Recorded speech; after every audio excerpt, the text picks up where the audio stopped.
नमस्कार शेतकरी बंधूंनो मित्रांनो, आता सध्या दुपारचे 3:30 वाजलेले आहेत. मी माझ्या शेतामध्ये गावाकडे माझ्या ड्युटीवरून आलो असता प्रचंड प्रमाणात टेम्परेचरसुद्धा जाणवत आहे आणि वाऱ्याचा वेगसुद्धा अधिक आहे.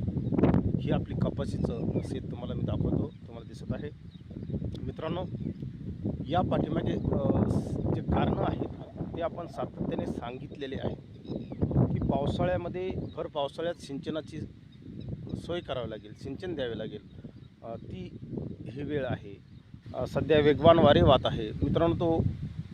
तो पूर्व प्रशांत महासागरामध्ये पश्चिम प्रशांत महासागरामध्ये बावी नावाचं जे चक्रीवादळ उद्भवलेलं आहे, त्या चक्रीवादळाचा परिणाम हा आपल्या मराठवाड्यावर विशेषतः महाराष्ट्रावर होत आहे. कारण जोरदार वेगाने वारे त्या चक्रीवादळाकडे खेचले जात आहेत आणि पर्यायाने आपलं जेही बाष्प आहे ते त्यांनी पळून नेलेलं आहे.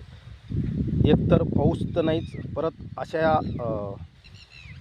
प्रशांत महासागरातल्या चक्रीवादळाने बाष्प घेऊन गेल्या कारणाने अधिक तूट या पंधरवड्यात ही मराठवाड्यात जाणवणार आहे. अतिशय वाईट परिस्थिती आहे मित्रांनो. तुम्ही पाहू शकता कुठेही समाधानकारक परिस्थिती दिसत नाही.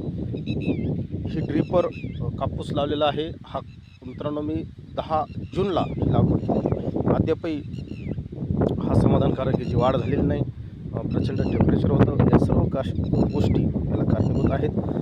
कोणी किती जरी नाही म्हटलं तरी मित्रांनो, अल निनोचा इफेक्ट हा विशेषतः प्रकर्षाने मराठवाड्यावर जाणवत आहे. मित्रांनो, ही परिस्थिती लवकरच सुधारावी अशी आपण या निसर्गाकडून अपेक्षा करूया. एवढंच या निमित्ताने सांगतो, थांबतो. जय हिंद, जय महाराष्ट्र.